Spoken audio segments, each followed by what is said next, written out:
You ask Tiger to solve. This deals with linear equations with one unknown. The final result is j equals -5. Let's solve it step by step. Simplify the expression. Simplify the arithmetic. Group all constants on the right side of the equation. Subtract 17 from both sides. Simplify the arithmetic.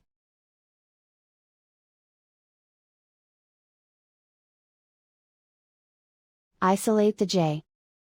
Divide both sides by 4. Simplify the fraction. Find the greatest common factor of the numerator and denominator.